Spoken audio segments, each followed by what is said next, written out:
il faut un mental à toute épreuve. Parce que du jour au lendemain, tout peut s'écrouler. Il y a encore quelques années, s'il y a bien un joueur qui faisait l'unanimité, c'était Kylian Mbappé. Un joueur si jeune, si talentueux, et avec un mental à toute épreuve, c'était du jamais vu dans l'histoire du football français. Un prodige qui avait déjà gravi les sommets à seulement 19 ans. Mais que s'est-il passé pour qu'il tombe aussi bas? Mbappé a fait ses débuts à Monaco. Lors de sa première saison, il n'a très peu joué, mais c'est lors de la saison 2016-2017 qu'il va définitivement se révéler.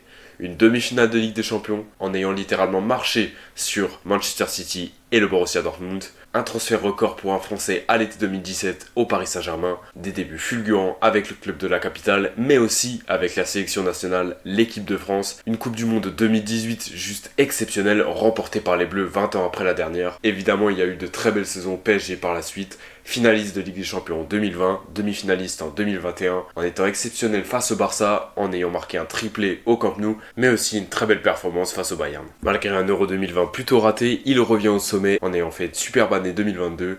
Il a marqué aller-retour face au Real Madrid malgré l'élimination du PSG. Ensuite vient la Coupe du Monde 2022 où il a été exceptionnel, il a marqué 8 buts. Malgré un très beau parcours, la France s'est arrêtée en finale, mais Kylian a répondu de son talent et a marqué un triplé face à l'Argentine. Mais qu'est-ce qui aurait pu l'arrêter finalement? Son année 2023 était plutôt bonne et sa saison 2023-2024 était plus que correcte puisqu'il a été co-meilleur buteur européen, mais tout s'arrête lors de l'Euro 2024. Une compétition où Mbappé n'aura pas été du tout à la hauteur malgré la demi-finale atteinte par les Bleus. Alors il a joué la compétition avec le nez cassé, donc j'imagine que ça ne facilite pas, mais finalement avec du recul et quand on voit sa saison avec le Real Madrid, on se dit que ce n'était pas pour ça. Sa présentation au Bernabéu s'est plutôt bien passée, il a été très bien accueilli d'ailleurs. Pour son premier match, il a d'ailleurs marqué en Supercoupe de l'UEFA contre l'Atalanta Bergame. Mais qu'est-ce qui aurait pu se passer finalement? Les performances ne sont pas au rendez-vous. Ce match face à Liverpool il y a quelques jours montre exactement la situation. Mais il y a une raison qui me paraît très évidente, c'est que quand Mbappé arrive, le Real vient de remporter à nouveau la Ligue des Champions. C'est-à-dire que le Real n'a pas besoin d'Mbappé. Florentino Pérez voulait à tout prix prouver qu'il pouvait avoir Mbappé enfin. Mais finalement, il arrive beaucoup trop tard. C'était avant qu'il fallait arriver, avant que Vinicius explose complètement, avant que le Real prenne 2 Ligues des Champions de plus. La deuxième raison est le nombre de joueurs offensifs déjà présents. Bellingham, Vinicius, Rodrigo, et maintenant Mbappé, ça fait déjà beaucoup, énormément de concurrence. Et forcément, c'est rare que la concurrence soit saine quand il y a autant de stars. Ça peut créer des tensions, voire même de la jalousie. Ou bien juste ça ne fonctionne pas. Et c'est le cas. On peut voir qu'il n'y a aucune connexion dans cette équipe. C'est juste des stars qui sont empilées. Ça rappelle le Real Madrid des années 2000. R9, Raoul, Zidane, Beckham, Guti, Figo. Forcément, ça ne marche pas.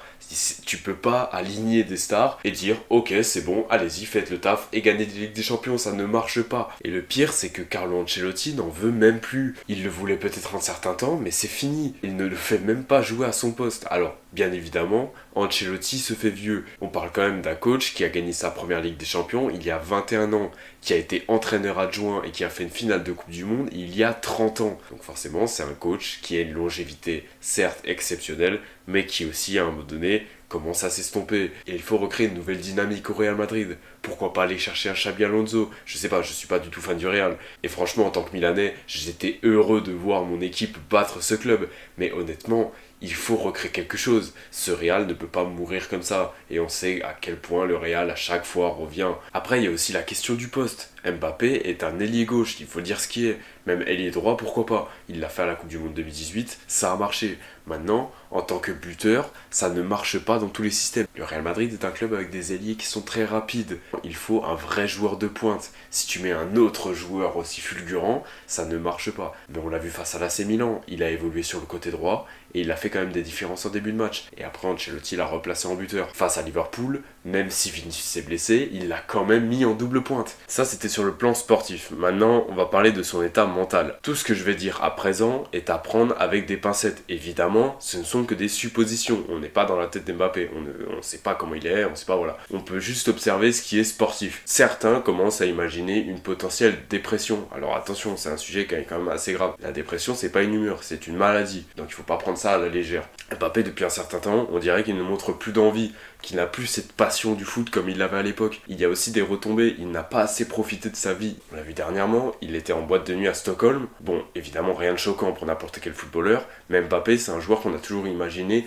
carré, toujours professionnel, qui se donne pas de vie, qui est uniquement centré sur le foot. Mais il y a un moment donné, quand tu fais ça tout le temps, et bah ça craque. Mbappé le dit lui-même, il n'a pas eu de jeunesse. Et oui, un footballeur a le droit de ne pas être heureux. C'est pas parce qu'il gagne beaucoup d'argent, c'est pas parce qu'il est connu. Des fois, certains joueurs ou même certaines célébrités, plus ils sont connus, plus ils s'enferment, plus ils sont malheureux. Maintenant, il y en a beaucoup qui supposent par rapport à sa famille, et notamment sa mère. Je vais pas m'avancer plus là-dessus parce que j'ai aucune preuve de ce que j'avance. Maintenant, la question qu'on se pose, est-ce vraiment la fin de Mbappé? Va-t-il rebondir? Là, ça fait quand même pas mal de temps qu'il est en dessous. Alors oui, ça se compte en mois, pas en années. Tous les joueurs ont une mauvaise passe, qu'on soit d'accord. Est-ce vraiment la fin de Mbappé? Honnêtement, je ne pense pas. Je pense qu'il va encore faire de belles saisons. Je pense qu'il va revenir au haut niveau. Tout est une question de temps pour moi. Mais honnêtement, on n'est pas à l'abri que sa carrière chute brutalement. Et ça peut exister. Rappelez-vous d'Adriano. Alors évidemment, c'est peut-être pas le meilleur exemple. Mbappé a toujours été plus exemplaire qu'Adriano, mais on sait jamais. Tout peut se passer rapidement. Maintenant, je vais ouvrir une dernière parenthèse. Ceux qui critiquent Mbappé pour son niveau actuel,